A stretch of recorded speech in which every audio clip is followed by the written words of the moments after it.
Hi, I'm Cheryl Kagan, very proud to be the Senator for Gaithersburg and Rockville. Welcome to this week's edition of Kibbitzing with Kagan.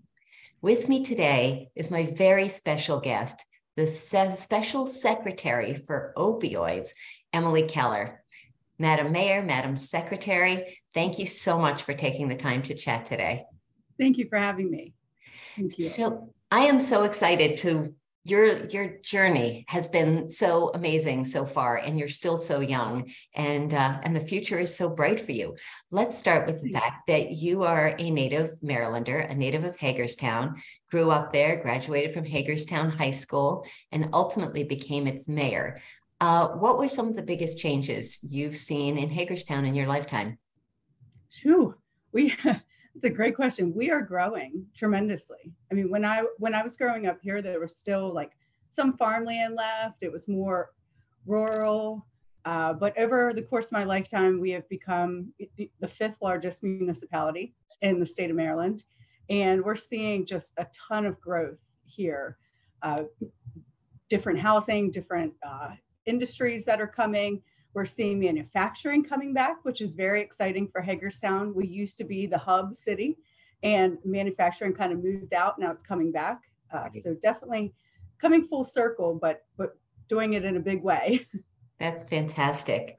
What made you decide to get involved in politics and policy and run for office? So I actually, if you would have asked me 10 years ago and said, you're going to run for office, I would have told you never. Absolutely not. But my best friend had a substance use disorder. She struggled with heroin for years and years and years. And I lived it with her. And I watched our system, in my opinion, fail her over and over and over again. She kept being treated like a criminal, and she wasn't hurting anyone but herself. And, she'd violate probation, get 90 days of jail, get out. It was a vicious circle of not helping her. And I got frustrated, and I thought, you know what, instead of sitting around and complaining about all of this, I'm going to run for office and do something about it. So she was really my inspiration. And unfortunately, in the middle of my first campaign, when I ran for council in 2016, she did lose her life to an overdose. Oh, I'm so sorry. And, thank you. It was the worst day of my life. I mean, we have been friends since the first day of kindergarten. She was literally my first friend, but I used it as I thought there's got to be a reason for this. And so I promised her I would be loud for her. And that's what I've tried to do. Wow. I'm so sorry. Thank you. We are going to get to your current job, but I want to talk just a little more about Hagerstown and Washington County. First off, what was your proudest accomplishment as mayor? Were you able to take action on opioids in your friend's memory? Yes, we've seen a lot of changes in Washington County. I was able to join on different boards, like the Opioid Policy Group through the Health Department. And I was the co-chair of Washington Goes Purple, which is an initiative where we educate youth and community about the dangers of prescription pills and other drugs. So we really took that and ran with it and did a ton of community events, a ton of outreach. So I'm proud of that. Also, in the city, we've really seen a shift in the way that we've done outreach. So our social media has gotten better. People are more engaged. They're coming out and doing different events. And that's something I'm really proud of, because we wanted to bring people back out on the streets. Our downtown has struggled for a while, and we really tried to get creative in events. We roller skated last summer. We contracted a company who did roller skating and just a lot of fun things to bring the community back out. That's awesome. Do you think some of your ideas, some of your creative problem solving is at all related to age or gender? You were the first woman mayor and the youngest. I do. I use social media in a different way than I think most people did before. And I really stress that with the city. We did some good outreach, but a lot of it was on a website. And I kept saying, no one goes to websites anymore. Right. You can have the best website in the world, but the reality of it is there's a large demographic that just doesn't. Mm-hmm. So we even do TikTok, and my council would laugh at me. I'd make them dance on TikTok, but when I would go talk to high school kids and middle school kids, they would know me from TikTok. That's awesome. So, yeah, you got to get creative. Good for you. So Hagerstown is a bit of a blue dot in a very red county. And I looked up the numbers. President Biden got 38% of the vote. Congressman David Trone got 37.6%. Wes Moore, also, Governor Moore, 38%. There were over 25 write-ins, including Kanye West and Phil Collins and all this stuff. Talk about the politics of where you grew up and how you were able to work across the aisle with people of all parties. Yeah, it's been difficult. Hagerstown is definitely the blue hub. Yes. Hagerstown is very democratic, but we are surrounded by a sea of red for sure. It's been difficult at times to navigate. I like to hear everyone's opinion, though. I think if we had conversations with each other, a lot of times we would learn we have more in common than we have apart. Amen. But there still was a very divisiveness, and this may have been me being naive, but when I first filed to run, I was running for city council. I didn't think it would be so political. And I'll never forget the first time the Republican Central Committee in Washington County put this picture of me before I was elected and called me a tax and spend liberal lunatic. And I'm going, I've never even voted on anything in public office. You never even asked me a question. Wow. And so reality hit very hard that there was that divisiveness, but even I was very blessed in our council. We had 2 Republicans, 2 Democrats, and independent, and we all respected each other enough to understand we don't always agree. There were big issues sometimes that we didn't have anything in common on, but we respected each other enough to have those conversations. Yes. And just for the record, you were elected mayor in 2020 with 60.5% of the vote. So clearly you were able to have those conversations and build those relationships. Congratulations. Thank you. So you got a call from the Moore-Miller administration, and this is a totally new position. So why don't you talk about your reaction to the call? Had you had conversations with the governor-elect or the lieutenant governor-elect? How did this come about? I did. I had a lot of conversations with the governor and with the lieutenant governor regarding this issue, not with me leading it by any means, but just about how important this was. I did submit an application because they said if you have any interest, you have to submit an application. And so I looked at the Opioid Command Center as kind of, well, that's my wheelhouse. I found out actually on opening day of your session in a room full of people. and then I'm told you can't tell anyone until we do a press release. I'm crying. Thankfully, I had a friend with me and I said, let's just go on a walk. Let's just go on a walk. And I kind of just walked up the street and called my parents and, screamed and freaked out. And it was very humbling. They said they didn't think the director position was elevated enough for this issue. So that's why he created a special secretary. And I think that speaks volumes to his understanding of how serious this issue is. And I think we'll be able to make transformational change in Maryland right now with the opioid restitution money coming in and with a governor who understands how important this issue is and that we're not winning the battle right now. Yes.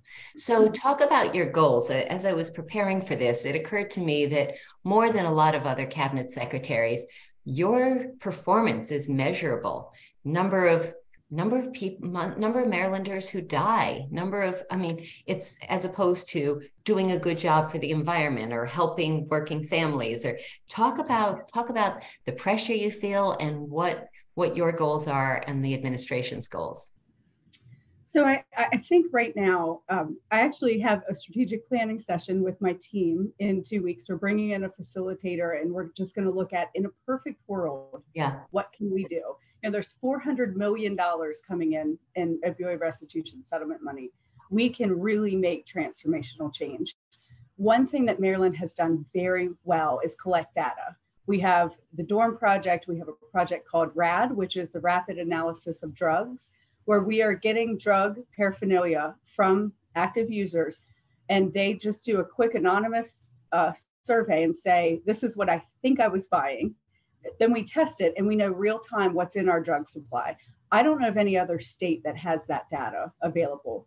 So we can take all of that and look at evidence-based programs that are working, but also adapt to what is in our illicit drug supply. Right now, we know heroin is really a thing of the past. It's only in 1.5% of samples that we're collecting. It's all fentanyl. Fentanyl. And yes. And now a new drug called xylazine that is being mixed with fentanyl. So we can really go out real time and talk to the people who are using, adjust our harm reduction methods, get that messaging out. So my goal obviously is to prevent fatal overdoses, but I also think we need to be realistic about substance use issues. People don't like when this is said out loud, but the reality is some people are going to use drugs. Yes. Right? We're never going to stop that. So our job is to keep them safe. So really investing in a robust harm reduction program to make sure that they have resources that they need to stay alive. Yes. And get naloxone out in the community and clean syringes. And it's a big task, but I think the governor is committed to making that happen. He has been very transparent that he's open to all options that are going to save lives. Yes. So you mentioned data, and we will get back to naloxone. You mentioned data. How does Maryland compare to other states? And the opioid crisis does not hit all counties equally. Give us a sense of where the challenges are most acutely felt. So thankfully, Maryland saw a decrease last year over the last 2 years, because 2020, of course, was just terrible with this issue. Yeah. But over the last 2 years, and just to be clear for people who want to forget, I mean, there was a lot of loneliness, isolation, and stuff during the pandemic, and that was probably the reason for the spike. Yes, absolutely. I mean, just that isolation alone, you're taking people who are already struggling and really taking their support group away from them. Yeah. So we saw a drastic increase in numbers, but thankfully, over the last 2 years, we have seen a decrease in fatal overdoses in Maryland that is higher than the rest of the country. Nice. And higher than the surrounding states. And why is that? Yeah, what do you attribute that? I really think it is our approach to this and saying we need to invest in harm reduction and saying we need to get naloxone out in our communities. In the messaging that we've done, Maryland is not pretending that this isn't an issue. Right. And I think some states are. And a lot of that has to do with politics, unfortunately. Yep. But if we can't have honest conversations about where we're at, it's never going to get better. So sure. Maryland has done that well. I think geographically, we have so many issues in this state. Where I'm from, for example, Hagerstown, you can travel 10 minutes and get to Pennsylvania, Virginia, West Virginia. So that creates its own problems. And then you go somewhere like— Say more about that. Traveling across state lines, how does that have an impact? Because specifically for prescription opioids, you can go to one doctor in one state, and then you can go to another doctor in another state. Thankfully, Maryland and a lot of states now have a prescription drug monitoring program. We call it the PDMP. And now doctors can log in and see if you got a prescription from another doctor. So that's been— even if it's in another state or another county. Yes, as long as they're participating. So that is huge, because that wasn't the case 6-7 years ago. And you could really bounce around and just get different prescriptions. And the doctor that's prescribing it to you had no idea. Yeah. So, so how much of your goals are related to supply? So the pharmaceutical database is clearly that. How much is punishment and consequence? How much of it is education? What are the secret tricks here?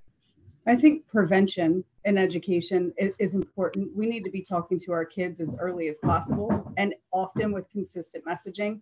I don't know that that's something that we've got right so far. We do have drug education in schools, but it's not always— a lot of it is in 10th grade, and that's too late. So I think we need to start earlier.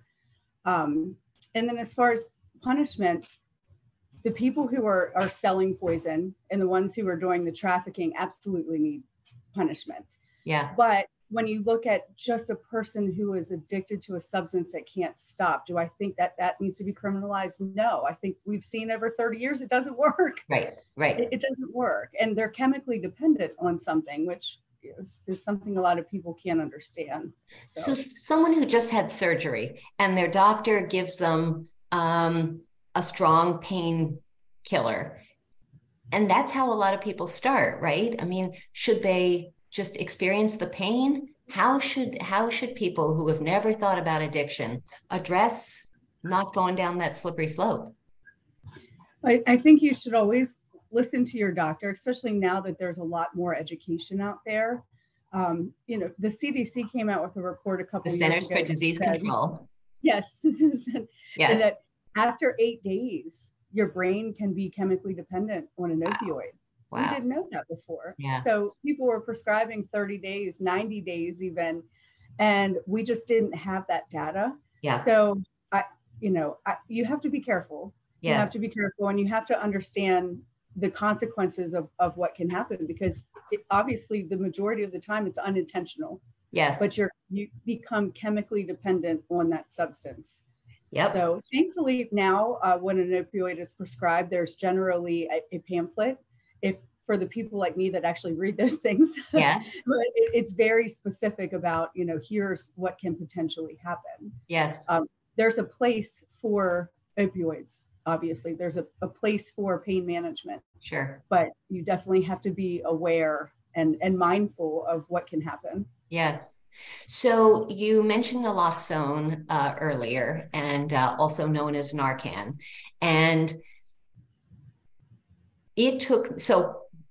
I was told everyone should have it at the ready. So it's something that can stop an overdose. And it's just a nasal spray, and anyone can do it with no training, easy peasy. I tried to get it, and I went through a whole rabbit hole, and it's not worth going into now, but it was supposed to be free, anonymous, and everyone should have it. And since I'm in the community so much, I just thought it would really be smart for me to have access to it. Talk about who should have it, what sort of training, what your priorities are with Narcan. I would like everyone to have it. It should be in every restaurant. It should be in every school. It should be anywhere where the general public is. And you can go to a pharmacy and get one without a prescription. There is a standing order. And then a lot of health departments have them. In Washington County, you can walk into the health department and just ask for naloxone and they give it to you. It is just a nasal spray. It enables breathing. And that's an argument we hear all the time with naloxone being out there. Does that enable drug users? And we always argue back that no, it enables breathing. That's the only thing it enables. It reminds your body breathe. Yes. It is very easy. And with the Good Samaritan law, if you come across a medical emergency that appears like an overdose, you administer naloxone and it wasn't an overdose, there are not adverse reactions, and you can't be held like personally liable for that. Right. So right. It's important. Yes, agreed. Do you have any advice for someone whose loved one is struggling with addiction? What should they do? How can they help?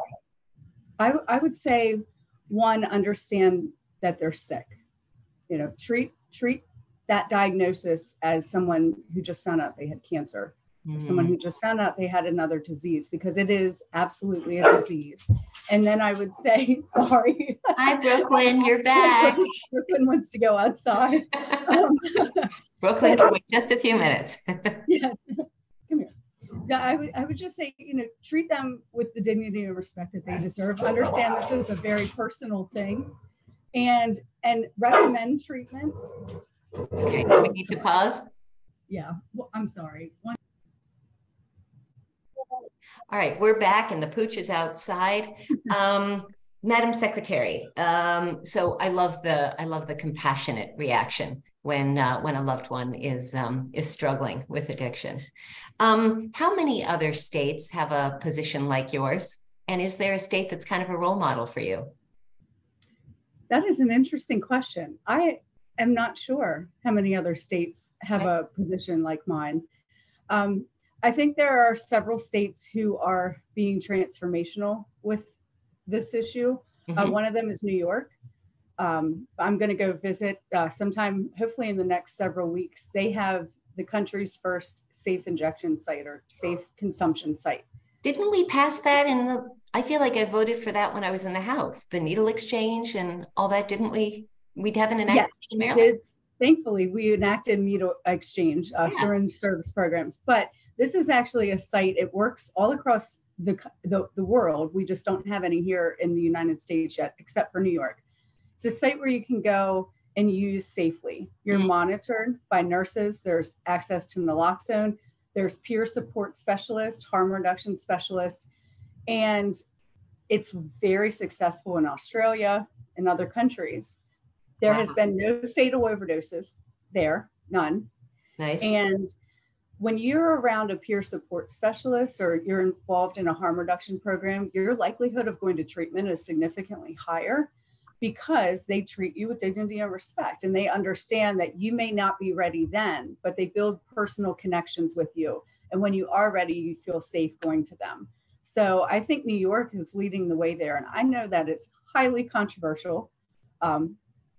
But again, it works. There's been zero deaths, which I think is what we need to do. So I'm looking forward to touring that facility and learning more. Right. Good. So a few more questions before we get to our Fast Five. Is enough attention being paid to this? Because everyone was talking about it. The numbers were high, and it seems like it's not in the press so much. There's so many other things going on. Do we need to be talking about it more? Is that one of your goals? Absolutely. I want to be obnoxious with the outreach. There's a stretch. Hold on. Yes. Yes. I think it should be everywhere. And you're right. Prior to the COVID pandemic, this issue was getting so much attention. And obviously COVID kind of took that attention away.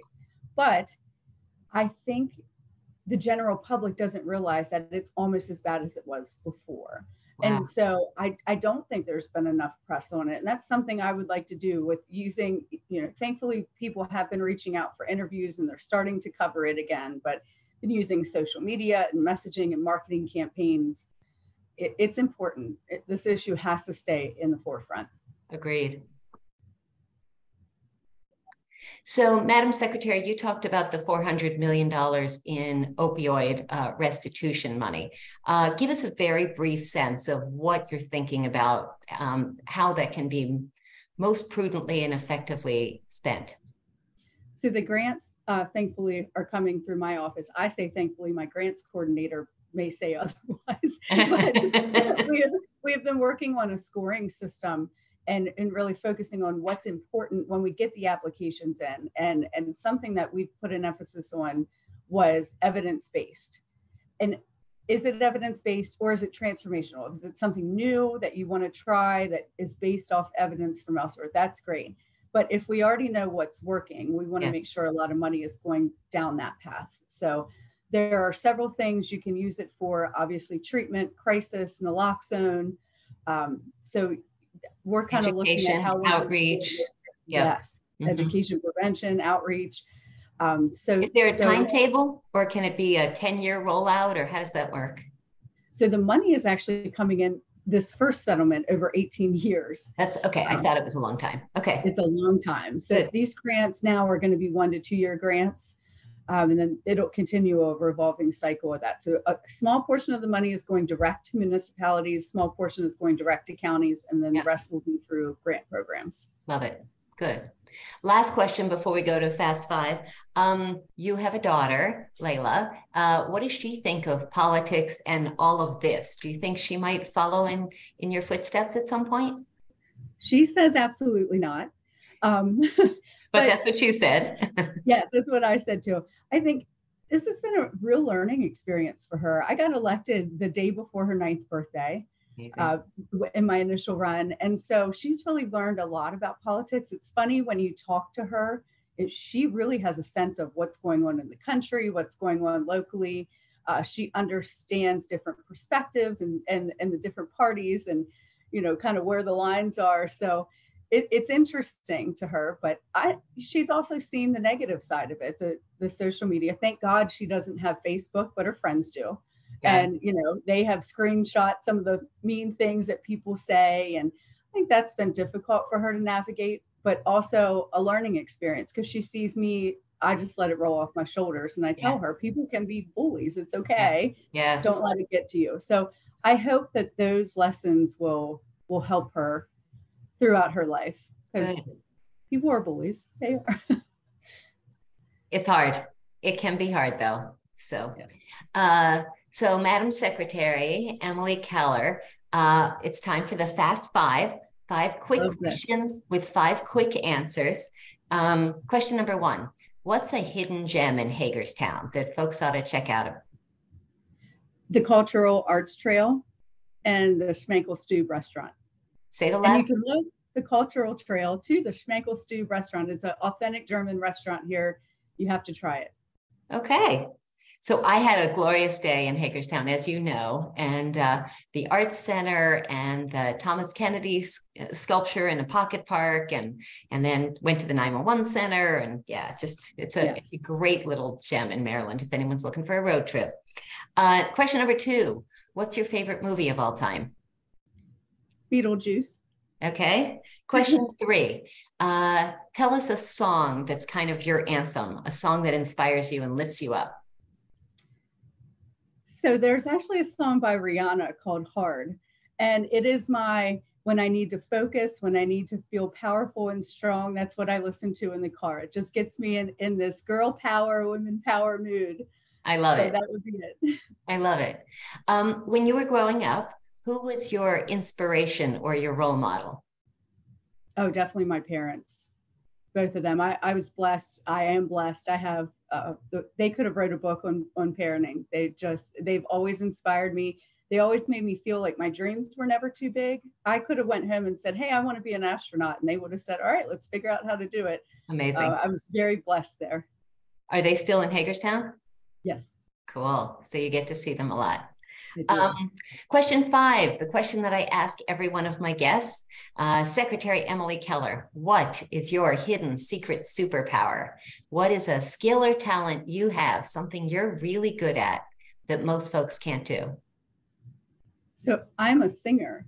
I sang in a rock and roll band for a long time. My dad is a drummer. He's the best drummer I've ever heard in my life. And we played in a band together for a long time until I opened a business, and it just got to be too much. So one day I'm going to go back to singing. And sometimes at the Maryland Municipal League Summer Conference, Mayor Mike O'Connell from Frederick and I sang a duet last year. So we may make a comeback sometime. Oh, yeah. You must be a smash at karaoke nights.